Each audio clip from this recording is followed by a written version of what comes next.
அஸ்ஸலாமு அலைக்கும். Hi friends, welcome to Rehan Samayal. இன்றைக்கி நம்மளோட சேனலில் நம்ம பார்க்க போகிற வீடியோ ரம்லானுடைய டே 10 ஷஹர் டு இஃப்தார் vlog தாங்க வந்து பார்க்க போகிறோம். சஹருக்கும் இஃப்தாருக்கும் நான் என்னெல்லாம் வேலை செய்கிறேன் அப்படிங்கிறது தான் இந்த வீடியோவில் உங்களுக்கு ஷேர் பண்ணியிருக்கேன். வீடியோவை ஸ்கிப் பண்ணாமல் ஃபுல்லாக பாருங்கள். நம்ம சேனலில் புதுசாக பார்க்குறவங்களா இருக்கீங்கன்னா மறக்காமல் சப்ஸ்கிரைப் பண்ணி எனக்கு சப்போர்ட் பண்ணுங்கள்.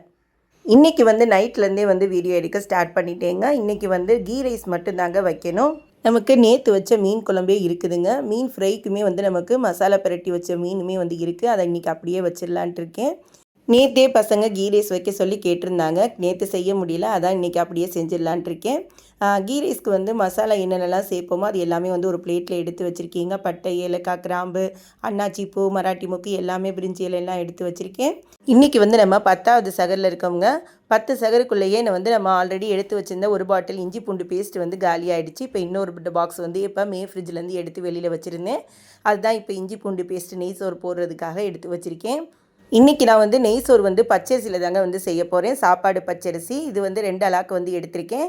அதை வந்து நம்ம இப்போ ஊற வைக்கணும். ஊற வச்சுட்டு நம்ம தாளிக்க ஆரம்பித்தோம் அப்படின்னா நமக்கு கரெக்டாக இருக்கும். இப்போ கீ ரைஸ்க்கு தேவையான வெங்காயம், கொத்தமல்லி, தக்காளி, பச்சை மிளகாய் எல்லாமே வந்து எடுத்து வச்சுருக்கீங்க. இப்போ நம்ம வந்து கீ ரைஸ் தாளிக்க ஆரம்பிச்சிடலாம். ரொம்பவே வந்து சிம்பிளாக ஈஸியாக பாய் வீட்டு நெய் சோறு எப்படி செய்கிறதுன்னு ஆல்ரெடி நம்ம சேனலில் வந்து ஒரு வீடியோ போட்டிருக்கோங்க. அதை பார்க்காதவங்க செக் பண்ணி பாருங்கள். நம்மளுடைய சமையல் எப்போவுமே வந்து ரொம்ப ஈஸியாக சிம்பிளாக செய்கிற மாதிரி தாங்க வந்து நான் சமையல் ரெசிபி எப்போவுமே வந்து கொடுப்பேன். இன்றைக்கி வந்து நம்ம குக்கரில் தாங்க வந்து கீ ரைஸ் வந்து செய்ய போகிறோம். அதுக்கு ஒரு 4 ஸ்பூன் அளவுக்கு கீ சேர்த்துட்டு ஒரு 4 ஸ்பூன் அளவுக்கு எண்ணெயும் சேர்த்துக்கிறேங்க. எண்ணெயும் நெய்யும் நான் வந்து கலந்து சேர்த்துக்கிறேன். எண்ணெயும் நெய்யும் சூடானதுக்கு பிறகு நம்ம எடுத்து வச்சுருந்த பிரியாணி மசாலா எல்லாமே வந்து சேர்த்துக்கலாம். அது நல்லா பொரிஞ்சதுக்கு பிறகு காரத்துக்காக வந்து ஒரு 3-4 பச்சை மிளகாய் வந்து சேர்த்துருக்கீங்க. இதோட வந்து 3 பெரிய பல்லாரி வெங்காயம் வந்து நீல வாக்கில் கட் பண்ணி வச்சுருந்தேன். அதையுமே வந்து சேர்த்து நல்லா வந்து வதக்கி விட்டுடலாம். வெங்காயம் வந்து நமக்கு ரொம்ப வதங்கணும்னு இல்லைங்க, கண்ணாடி பதம் வர அளவுக்கு வதங்கினா போதும். இப்போ இதில் வந்து நம்ம இஞ்சி பூண்டு பேஸ்ட்டு வந்து சேர்த்துக்கலாம். நான் வந்து ஒரு 2 ஸ்பூன் அளவுக்கு இஞ்சி பூண்டு பேஸ்ட்டு வந்து சேர்த்துருக்கேன். பாருங்கள், இப்போ நம்ம அரைச்சி வந்து ஒரு 15-20 நாளைக்கு மேலே ஆகுது. நமக்கு எவ்வளோ ஃப்ரெஷ்ஷாக இருக்குது பாருங்கள் இஞ்சி பூண்டு பேஸ்ட்டு. நான் சொன்ன மெத்தடில் வந்து நீங்கள் இஞ்சி பூண்டு பேஸ்ட்டை அரைச்சி வந்து ஸ்டோர் பண்ணி பாருங்கள். ரொம்பவே வந்து உங்களுக்கு பர்ஃபெக்டாக எப்போ நீங்கள் எடுத்தாலுமே வந்து உங்களுக்கு ஃப்ரெஷ்ஷாகவே வந்து இருக்கும். இந்த இஞ்சி பூண்டு பேஸ்ட்டு எப்படி அரைக்கிறதுன்றதை கூட நம்ம ரம்லான் ப்ரிப்ரேஷன் வீடியோவில் வந்து போட்டிருக்கோம். இது வரைக்கும் நீங்கள் பார்க்கல அப்படின்னா கண்டிப்பாக செக் பண்ணி பாருங்கள். இப்போ இஞ்சி பூண்டு பேஸ்ட் வந்து பச்சை வாசனை போகிற அளவுக்கு நல்லா வதக்கி விட்டுட்டு இப்போ இதில் வந்து 1 கப் அளவுக்கு வந்து நான் தயிர் வந்து சேர்த்துக்கிறேங்க. இது ஸ்பூன் அளவுன்னு சொல்லணும் அப்படின்னா ஒரு 2லேருந்து ஒரு 3 ஸ்பூன் அளவுக்கு வந்து தயிர் சேர்த்துக்கோங்க. இதில் வந்து நம்ம தக்காளி வந்து அதிகம் சேர்க்க போகிறது இல்லைங்க. அதனால் இந்த ரைஸ்க்கு புளிப்பு கொடுக்கறதுக்காக நான் கொஞ்சம் போல் வந்து தயிர் சேர்த்துக்கிறேன். தயிர் சேர்த்துட்டு ஒரு 2 நிமிஷம் போல் நல்லா வதக்கி விட்டுட்டு இப்போ நம்ம கொத்தமல்லி புதினா வந்து சேர்த்துக்கலாம். இன்றைக்கி வந்து என்கிட்ட புதினா இல்லைங்க, கொத்தமல்லி தலைகள் மட்டும்தான் இருந்துச்சு. சரின்ட்டு நான் அதையே போட்டுட்டேன். இப்போ எல்லாத்தையும் நல்லா வதக்கி விட்டுட்டு இப்போ இதில் வந்து நம்ம ரைஸ்க்கு தேவையான அளவுக்கு வந்து தண்ணி வந்து கூட்டி வச்சுருக்கீங்க. இப்போ அந்த தண்ணியை வந்து நம்ம இதில் சேர்த்துக்கலாம். நான் வந்து இன்றைக்கி பச்சரிசி தாங்க வந்து எடுத்திருக்கேன். பச்சரிசி வந்து ஒரு அலாக்குக்கு 2 அலாக்கு வந்து தண்ணி எடுத்துக்கோங்க. உங்களுக்கு அது கரெக்டாக இருக்கும். நாம் இன்றைக்கி வந்து குக்கரில் வந்து விசில் அடிக்க விட போகிறது இல்லைங்க, குக்கரில் தம் தான் போட போகிறோம். குக்கரில் எப்படி தம் போடுறதுன்றதை கண்டிப்பாக இதில் டீட்டெயிலாக நான் உங்களுக்கு சொல்லியிருப்பேன். நீங்கள் வீடியோவை ஸ்கிப் பண்ணாமல் ஃபுல்லாக பாருங்கள். நான் இன்றைக்கி வந்து 2 அலாக்கு அரிசி எடுத்திருக்கீங்க. அதனால் 4 அலாக்கு வந்து நான் தண்ணி சேர்த்துருக்கேன். இப்போ ரைஸ்க்கு தேவையான அளவுக்கு வந்து நம்ம உப்பு சேர்த்துக்கலாம். நல்லா கிண்டி விட்டுட்டு நம்ம உப்பு செக் பண்ணி பாருங்கள். ஒரு கல் வந்து தூக்கலாக இருக்கணும் நமக்கு உப்பு. எப்போவுமே பிரியாணி நெய் சோறுக்கெல்லாம் வந்து ஒரு கல் உப்பு தூக்கலாக இருந்தால் தான் நமக்கு அது சரியான அளவுகளாக இருக்கும். இப்போ இது வந்து நல்லா தண்ணி கொதிச்சு வந்துடுச்சுங்க. இப்போ நம்ம வந்து அரிசியை போட்டுக்கலாம். நான் முன்னமே சொன்ன மாதிரி நம்ம செய்ய ஆரம்பிக்கிறதுக்கு முன்னாடி நீங்கள் அரிசி ஊற வச்சா போதும். இது நம்ம தாளித்து முடிக்கிறதுக்கும் நம்ம அரிசி ஊறுறதுக்கும் கரெக்டாக இருக்கணும். அரிசி குறைஞ்சபட்சம் உங்களுக்கு ஒரு 1/4 ஹவர் இல்லை ஒரு 1/2 ஹவர் ஊறுனா போதுங்க. அதுக்கு மேலே வந்து ஊற தேவையில்லை. அப்புறம் நமக்கு அரிசி வந்து ரைஸ் வந்து குழஞ்ச மாதிரி வந்து ஆகிடும். இப்போ அரிசி சேர்த்துட்டு ஒரு முறை வந்து நல்லா கிளறி கொடுத்து வச்சிடுறேங்க. இப்போ இது வந்து நமக்கு நல்லா கொதிச்சு வரணும். கொதிச்சு வந்ததுக்கு பிறகு தாங்க வந்து இதில் நம்ம வந்து தக்காளி வந்து சேர்க்க போகிறோம். நம்ம முன்னாடியே வதக்கும் போது தக்காளி சேர்த்தோம் அப்படின்னா நமக்கு தக்காளி வந்து நல்லா கரைஞ்சி வந்துடுங்க. நமக்கு தக்காளி வந்து கரையக்கூடாது. நமக்கு வந்து அதுக்கு தக்காளியுடைய நிறம் வந்து நம்ம இந்த ரைஸில் வந்து இறங்குற மாதிரி இருக்கும். அதனால் தண்ணி கொதிச்சதுக்கு பிறகு வந்து இப்போ வந்து ஒரு தக்காளி வந்து நான் நறுக்கி வச்சுருக்கேங்க. ரொம்ப பொடியாக நறுக்கிறாதீங்க, நல்லா பெருசாக வந்து நான் தக்காளியை நறுக்கி சேர்த்துக்கோங்க. இப்போ தக்காளியோடு சேர்த்து நல்லா கொதிக்குது. இப்போ வந்து நம்ம மூடி வச்சிடலாம். மூடி போட்டு இது ஒரு 10 நிமிஷம் வந்து நல்லா வேக விடுங்க. நமக்கு அரிசியும் ரைஸும் தண்ணியும் ஒன்றோட ஒன்று கலந்து வரணும். இந்த மாதிரி இருக்கணும். ஆனால் கொஞ்சம் தண்ணி இருக்கிற மாதிரி இருக்கணும். அப்போ தான் வந்து நமக்கு தம் போட வந்து கரெக்டாக இருக்கும். இப்போ ஒரு முறை நல்லா கிளறி கொடுத்துட்டு இந்த மாதிரி நம்ம ரைஸை வந்து ஃப்ளாட் பண்ணி விட்டுடலாம். ஃப்ளாட் பண்ணிவிட்டு இப்போ நம்ம மூடி போட்டு வந்து தம் போட போகிறோங்க. இப்போ இதில் கடைசியாக வந்து நான் கொத்தமல்லி தலைகளை கொஞ்சம் போல் வந்து சேர்த்துக்கிறேன். புதினா இருந்தாலும் சேர்த்துக்கலாம். நம்மகிட்ட இல்லாதனால இன்றைக்கி வந்து சேர்க்கலை. இப்போ இதை மூடி போட்டு வச்சுருவோம். விசில்லாம் நம்ம வைக்க போகிறது இல்லைங்க. குக்கரை நம்ம சரியாகவும் மூடக்கூடாது. இந்த மாதிரி வந்து பாதி மூடியாக மூடி வைக்கணும். அது நல்லா வந்து கிரிப்பாக இருக்கிற மாதிரி. இப்போ தம் போடுறதுக்கு வந்து இந்த மாதிரி ஒரு வேஸ்ட் பேனோ இல்லை தோசைக்கல்லோ வந்து எடுத்து சூடு பண்ணிக்கோங்க. நல்லா சூடானதுக்கு பிறகு அதுக்கு மேலே வந்து நம்ம குக்கரை தூக்கி வச்சிடணும். வச்சுட்டு இப்போ நம்ம வந்து அடுப்பை சிம்மில் வச்சிடலாம். வச்சுட்டு ஒரு 10 மினிட்ஸ் போல் அப்படியே வந்து நமக்கு தம் போடணுங்க. தம் ஆனதுக்கு பிறகு மறுபடியும் 10 மினிட்ஸ் அப்படியே ரெஸ்ட்டில் விட்டுட்டு தான் வந்து நம்ம ஓப்பன் பண்ணணும். இப்போ நமக்கு தம் போட்டுட்டு பார்க்கலாம். இப்போ நான் வந்து 10 மினிட்ஸ் ரெஸ்ட்டில் விட்டுட்டு நான் வந்து இப்போ ஓப்பன் பண்ணுறேங்க. பாருங்கள், நமக்கு சுட சுட வந்து நெய் சோறு மணக்க மணக்க சூப்பராக வந்து ரெடி ஆகிடுச்சிங்க.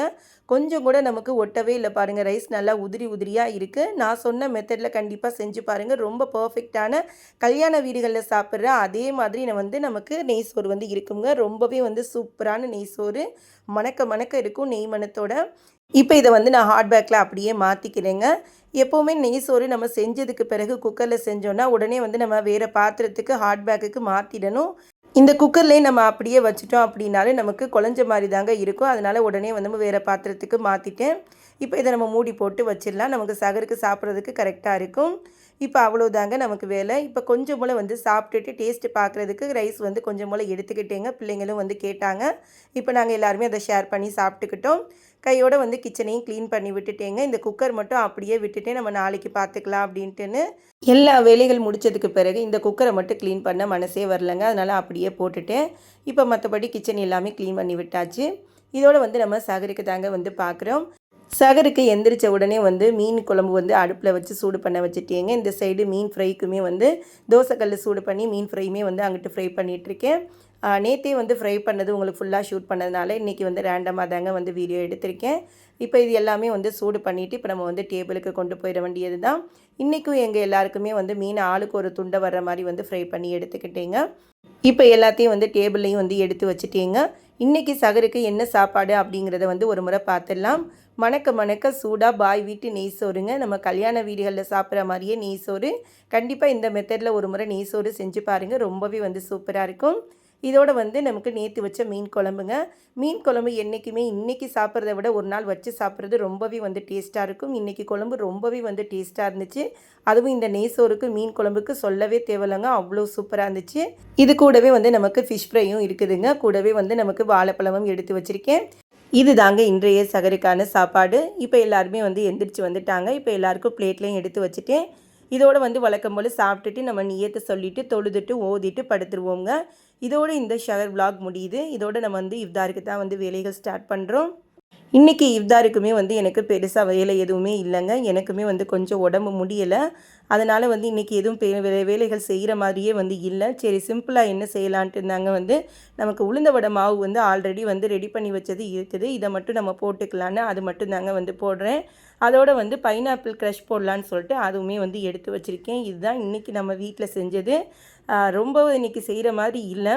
நமக்கு எல்லா நாளும் நமக்கு உடம்பு ஒத்துழைக்காது இல்லைங்களா? நம்ம வீடியோவை பார்த்து நிறைய பேர் மோட்டிவேஷன் ஆகுறீங்கன்னு சொல்லி நேற்றெல்லாம் கமெண்ட் பண்ணியிருந்தீங்க. எனக்கு ரொம்பவே வந்து சந்தோஷமாக இருந்துச்சு. அதுவும் நமக்கு யூஎஸ்லேருந்தெல்லாம் வந்து நமக்கு ஒருத்தவங்க கமெண்ட் பண்ணுறாங்கங்கிறது ரொம்பவே வந்து சந்தோஷமாக இருந்துச்சுங்க. அந்த சிஸ்டருக்கு நான் தேங்க்ஸ் சொல்லிக்கிறேன். சுஜின்னு ஒரு சிஸ்டர் வந்து நமக்கு யூஎஸ்ஏலேருந்து மெசேஜ் பண்ணியிருந்தாங்க. உங்கள் வீடியோ வந்து எனக்கு ரொம்பவே வந்து மோட்டிவேட்டாக இருக்குது அப்படின்ட்டுன்னு. இன்னொரு சிஸ்டருமே வந்து இதே மாதிரி தான் வந்து சொல்லியிருந்தாங்க, உங்கள் வீடியோ எங்களுக்கு மோட்டிவேட்டாக இருக்குன்ட்டுன்னு. உண்மையிலே என் வீடியோ வந்து இன்னொருத்தருக்கு மோட்டிவேஷன் கொடுக்குது அப்படின்னா எனக்கு ரொம்பவே வந்து சந்தோஷமாக இருக்குங்க. இன்னொரு சிஸ்டர் கூட வந்து ஸ்ரீலங்காலேருந்து வந்து மெசேஜ் பண்ணியிருந்தாங்கங்க, உங்கள் வீடியோ எனக்கு ரொம்பவே வந்து யூஸ்ஃபுல்லாக இருக்குது அப்படின்ட்டுன்னு. இந்த மெசேஜஸ்லாம் பார்க்கும்போது நமக்கு இன்னுமே வந்து எனக்கு மோட்டிவேட்டாக இருக்குங்க. கண்டிப்பாக இன்னும் நல்ல நல்ல வீடியோஸ்லாம் கொடுக்கணும் அப்படின்ட்டுன்னு. பட் எனக்கு இப்போ கொஞ்சம் உடம்பு வந்து டயர்டாக இருக்கிறதுனால என்னால் வந்து நிறைய உங்களுக்கு ரெசிபி வந்து கொடுக்க முடியலை. இன்னுமே வந்து ரெசிபி வீடியோலாம் வந்து நிறைய பேர் கேட்டிருந்தாங்க. ஹாஸ்டலில் தங்கி படிக்கிறோம் நாங்கள், எங்களுக்கு வந்து ஈஸியாக ரெசிபி சொல்லுங்கள், ஒன் பாட் ரெசிபியெல்லாம் சொல்லுங்கன்ட்டுன்னு. பட் என்னால் இப்போ வந்து கொடுக்க முடியலைங்க. கண்டிப்பாக வந்து அடுத்தடுத்த வீடியோஸில் நான் ஒவ்வொரு ரெசிபியாக வந்து நான் கொடுக்க பார்க்குறேன். இப்போ வடையும் வந்து போட்டு எடுத்துட்டேங்க. இதோட வந்து பைனாப்பிள் க்ரஷுமே வந்து ரெடி பண்ணிட்டேன். இதோட வந்து இன்றைக்கி வந்து இஃப்தார் பாக்ஸ் வந்து வாங்கியிருக்கேங்க. யூடியூப்பை திறந்தாலே வந்து ஃபுல்லாக வந்து இஃப்தார் பாக்ஸ் தாங்க வந்து போயிட்டுருக்குது. சரி நம்மளும் இஃப்தார் பாக்ஸ் ட்ரை பண்ணலாம் அப்படின்னு தோணுச்சுங்க. அதனால் வந்து இன்றைக்கி எஸ்எஸ் ஹைதராபாத் பிரியாணிலேருந்து வந்து இஃப்தார் பாக்ஸ் வந்து வாங்கியிருக்கேன். நல்ல பேக்கிங்காக இருந்துச்சுங்க. பார்த்தீங்கன்னாலே உங்களுக்கு தெரியும், ஒரு பெரிய கவர் கொடுத்துருந்தாங்க. இந்த இஃப்தார் பாக்ஸோட ஒரு பிளேட்டும் கொடுத்துருந்தாங்க, நம்ம எடுத்து வச்சு சாப்பிட்ற மாதிரி. இதில் வந்து ஒரு ஸ்பூன் கிட்டுமே வந்து இருந்துச்சுங்க. இந்த இஃப்தார் பாக்ஸில் என்னென்னலாம் இருக்குது அப்படிங்கிறத நம்ம இப்போ எடுத்து வச்சுருக்கீங்க பார்க்கலாம். ஒரு சிக்கன் பிரியாணி வந்து கொடுத்துருக்காங்கங்க. அதில் வந்து ஒரு பீசஸ் இருந்துச்சுங்க. இதோட ஒரு எக் இருந்துச்சு. இதோட ஒரு பக்கெட்டில் வந்து நமக்கு நோம்பு கஞ்சி, ஒரு வாட்டர் பாட்டில், ஒரு ஜூஸ் பாட்டில் கொடுத்துருக்காங்க.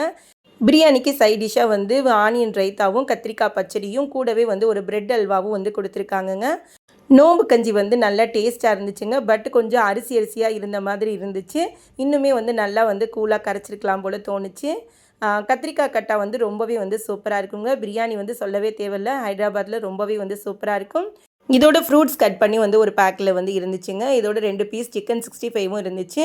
டேட்ஸ் வந்து நோம்பு திறக்கிறதுக்கு வந்து கொடுத்துருக்காங்க. இதோட வந்து 4 சிக்கன் சமோசா வந்து இருந்துச்சுங்க. அடுத்து இந்த ஸ்பூன் கிட்டில் வந்து 2 ஸ்பூன் இருந்துச்சுங்க. இதோட வந்து பல்லு குத்துற குச்சி வந்து அது 3 பேக் வச்சுருந்தாங்க.